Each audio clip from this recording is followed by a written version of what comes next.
ക്രിസ്തുവിന്റെ ക്രൂശിനെ ധ്യാനിക്കുന്ന നോൻപിന്റെ ദിവസങ്ങളിലേക്ക് നാം പ്രവേശിച്ചിരിക്കുകയാണല്ലോ. അതിന്റെ ആദ്യ ദിവസമായ ശാമ്പൽ ബുധനായ ഇന്ന് ഹിൽ വാലി ചാനലിലൂടെ നിങ്ങളോട് കൂടെ ബന്ധപ്പെടുവാൻ ലഭിച്ച ഈ നല്ല അവസരത്തെ ഓർത്തുകൊണ്ട് ദൈവത്തിന് നന്ദി, സ്തുതി, സ്തോത്രങ്ങൾ അർപ്പിക്കുകയാണ്. എന്താണ് ശാമ്പൽ ബുധൻ? കുരുത്തോല പെരുന്നാളിൽ ഉപയോഗിച്ചിരുന്ന ആ കുരുത്തോലകളെ സൂക്ഷിച്ചു വച്ചിരിക്കുകയും ഈ ശാമ്പൽ ബുധൻ വരുന്ന ആ ദിവസം ആകുമ്പോൾ ആ കുരുത്തോലകളെ ചുട്ട് ചാമ്പലാക്കി പുരോഹിതൻ ഓരോ വിശ്വാസിയുടെ നെറ്റിയിലും കുരിശടയാളം വരഞ്ഞുകൊണ്ട്, മനുഷ്യ, നീ മണ്ണിൽ നിന്നും എടുക്കപ്പെട്ടവൻ, നീ മണ്ണിലേക്ക് പോകും എന്ന് പ്രാർത്ഥിച്ച് അയക്കുന്നതാണ് പതിവ്. ചിലപ്പോൾ ഈ റോമൻ കത്തോലിക്ക സഭകൾ ആചരിച്ചു വന്നാലും ഇതിനൊരു പ്രാധാന്യം ഉണ്ട് എന്നുള്ളത് നാം മനസ്സിലാക്കണം.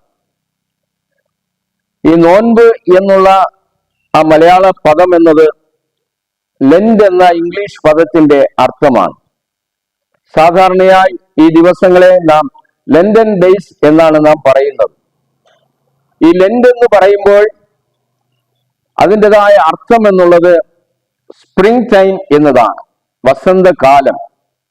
അതായത് ചെടി, കൊടികൾ, മരം, ഇതിൽ നിന്നുള്ള ആ പഴയ ഇലകൾ, പൂക്കളെല്ലാം കൊഴിഞ്ഞ് ഒരു പുതിയ ഇലകൾ തുളിർവിടുന്നതായ ഒരു കാലഘട്ടമാണ് ഈ വസന്തകാലം എന്ന് പറയുന്നത്.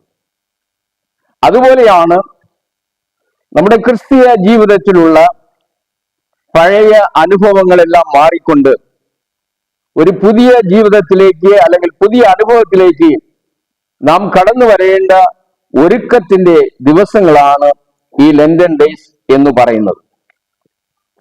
സാധാരണയായി ശാമ്പൽ ബുധൻ തുടങ്ങി ഉയിർത്തെഴുന്നേറ്റ ഞായർ വരെയുള്ള, ഞായർ ഒഴികെയുള്ള ആ 40 ദിവസങ്ങളെയാണ് ഈ ലെൻഡൻ ഡേയ്സ് എന്ന് പറയുന്നത്.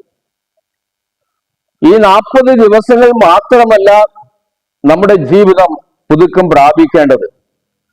ഓരോ ദിവസങ്ങളും നമ്മുടെ പഴയ അനുഭവങ്ങൾ മാറിക്കൊണ്ട് ഒരു പുതിയ അനുഭവത്തിലേക്ക് വരണം എന്നതാണ് ക്രിസ്തുവിന്റെ ക്രൂശ് മരണത്തിലൂടെ നാം മനസ്സിലാക്കുന്നത്. പൗലോസ് അപ്പോസ്തലൻ ഈ അനുഭവത്തെ കുറിച്ച് പറയുമ്പോൾ 2 കൊരിന്ത്യർ 5-ാം അധ്യായം 17-ാം വാക്യത്തിൽ, ഒരുത്തൻ ക്രിസ്തുവിലായാൽ അവൻ പുതിയ സൃഷ്ടിയാകുന്നു, പഴയത് കഴിഞ്ഞുപോയി, ഇതാ അത് പുതിയതായി തീർന്നിരിക്കുന്നു. നോൻപ് ഓർമ്മപ്പെടുത്തലിന്റെ ദിനങ്ങളാണ്. യേശുവിന്റെ ക്രൂശ് മരണത്തെ കുറിച്ചുള്ള ഓർമ്മപ്പെടുത്തലാണ് ഈ നോൻപ് ദിവസങ്ങൾ എന്ന് പറയുന്നത്. ഇവിടെ 3 ചിന്തകളാണ് നിങ്ങളോട് കൂടെ പങ്കുവയ്ക്കുവാൻ ഞാൻ ആഗ്രഹിക്കുന്നത്. ഒന്നാമത്, നോൻപ് എന്ന് പറയുന്നത് അനുതാപത്തിന്റെ കാലഘട്ടമാണ്, അനുതാപത്തിന്റെ ദിവസങ്ങളാണ്. ഓരോ അനുതാപവും ഓരോ കഴുകലാണ്. നോൻപ് ദിവസങ്ങൾ അനുതാപത്തിലൂടെ നാം കഴുകപ്പെടേണ്ടതായ ദിവസങ്ങളാണ്. വേദപുസ്തകത്തിന്റെ അടിസ്ഥാനത്തിൽ പല സംഭവങ്ങളും ഇതിന് ഉദാഹരണമായിട്ട് നമുക്ക് പറയുവാൻ കഴിയും. ദാവീദിന്റെ ജീവിതം ഇതിന് ഉദാഹരണമാണ്.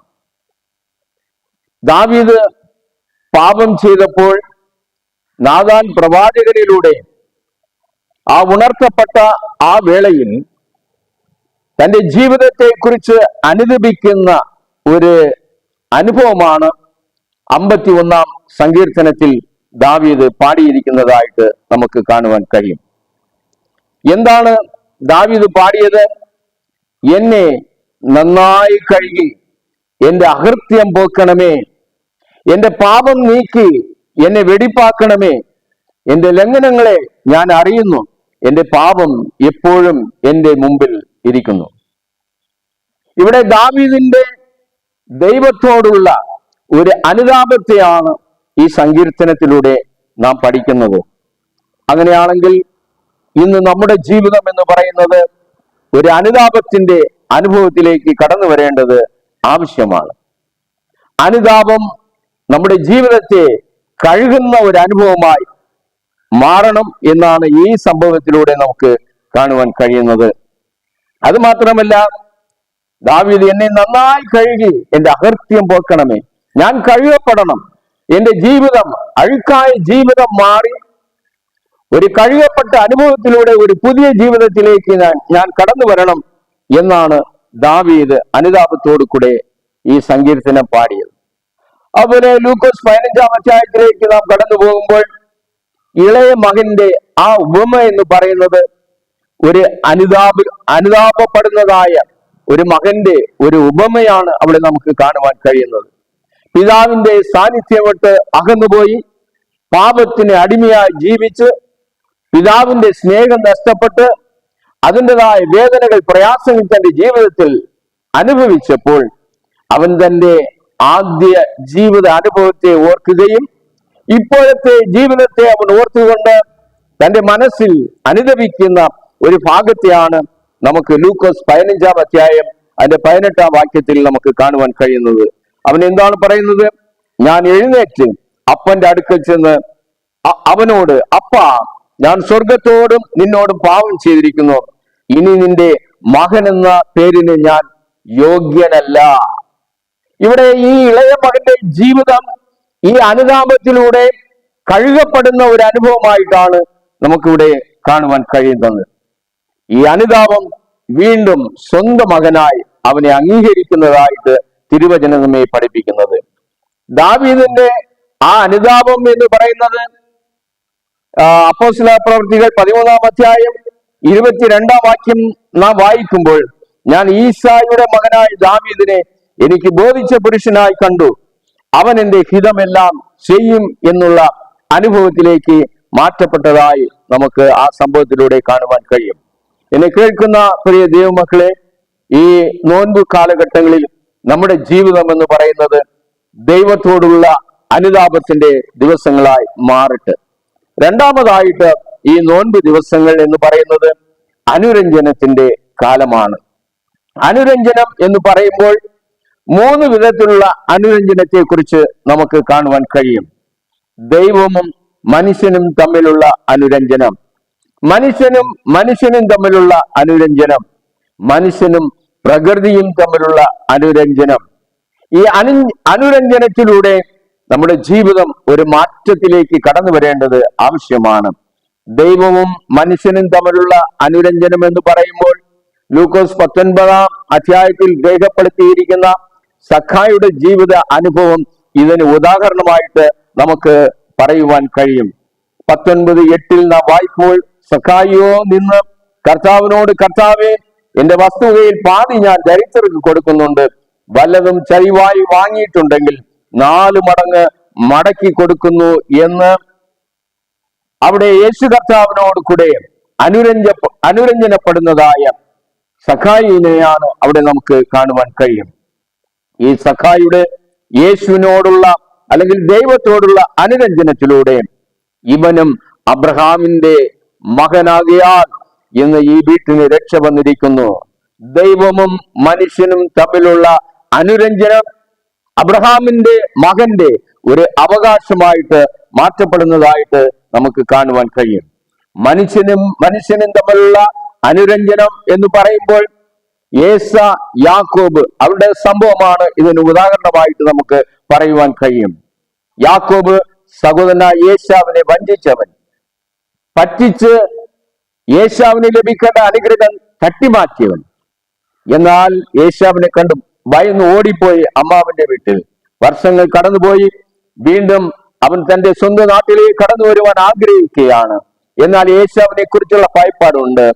എന്നാൽ അവൻ ഏശാവിനെ കാണുവാൻ വേണ്ടി കടന്നു വരുന്ന യാക്കോബ്, എന്നാലോ ഏശാവ് ഉൽപ്പത്തി പുസ്തകം 33-ാം അധ്യായം 4-ാം വാക്യം നാം വായിക്കുമ്പോൾ, ഏശാവ് ഓടി വന്ന് അവനെ എതിരേറ്റ് ആലിംഗനം ചെയ്ത് അവന്റെ കഴുത്തിൽ വീണ് അവനെ ചുംബിച്ചു. രണ്ടുപേരും കരഞ്ഞു.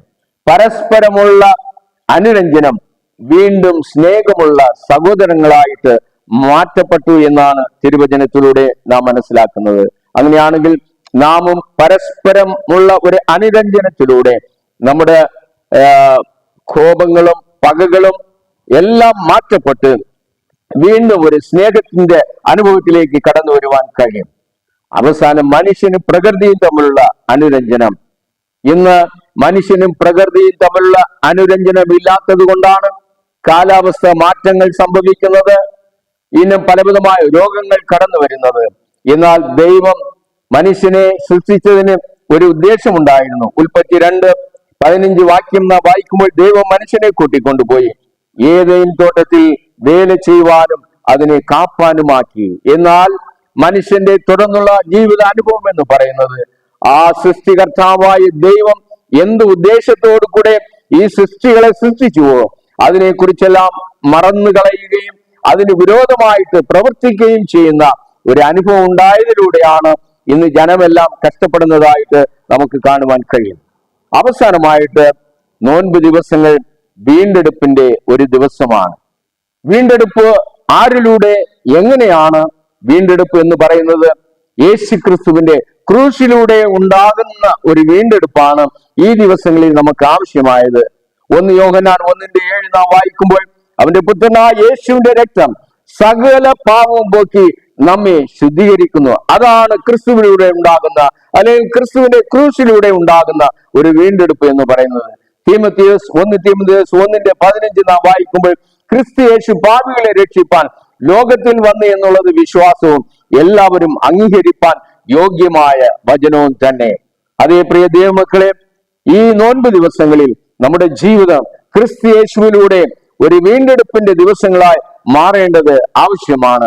യെശയ്യാ പ്രവാചകൻ ഇതിനെക്കുറിച്ച് പറയുമ്പോൾ, യെശയ്യാവ് 44:22 ഞാൻ കാർമുകിലിനെ പോലെ നിന്റെ ലംഘനങ്ങളെയും മേഘത്തെ പോലെ നിന്റെ പാപങ്ങളെയും മായ്ച്ചു കളയുന്നു, എങ്കിലേക്ക് തിരിഞ്ഞുകൊള്ളുക, ഞാൻ നിന്നെ വീണ്ടെടുത്തിരിക്കുന്നു. ഈ നോൻപ് ദിവസങ്ങൾ വീണ്ടെടുക്കപ്പെടുന്നതായ ഒരു ദിവസങ്ങളാണ്. അതും ക്രിസ്തുവിലൂടെ, ക്രിസ്തുവിന്റെ ക്രൂശിലൂടെ, ക്രിസ്തുവിന്റെ രക്തത്തിലൂടെയാണ്. നഷ്ടപ്പെട്ട ആത്മീയ ജീവിതത്തെ നാം വീണ്ടെടുക്കേണ്ടതായ കാലഘട്ടമാണ് ഈ നോൻപിന്റെ ദിവസങ്ങൾ. നാം ഒന്നാമത് ചിന്തിച്ചല്ലോ, ഈ നോൻപ് ദിവസങ്ങൾ അനുതാപത്തിന്റെ ദിവസങ്ങളാണ്. ഈ നോൻപ് ദിവസങ്ങൾ അനുരഞ്ജനത്തിന്റെ ദിവസങ്ങളാണ്. ഈ നോൻപ് ദിവസങ്ങൾ വീണ്ടെടുപ്പിന്റെ ദിവസങ്ങളാണ്. ഈ ദിവസങ്ങളിൽ നാം കൂടുതലായി നാം ദൈവത്തോട് കൂടെ അടുക്കുകയും പ്രാർത്ഥനയിലൂടെ, ഉപവാസത്തിലൂടെ, ധ്യാനത്തിലൂടെ, ആരാധനകളിലൂടെ നമ്മുടെ ജീവിതങ്ങളെ ഒന്നുകൂടെ പുതുക്കാം, ക്രിസ്തുവിനായി ജീവിക്കാം. അതിനായിട്ട് ദൈവം നമ്മെല്ലാവരെയും സഹായിക്കട്ടെ. ആമേൻ.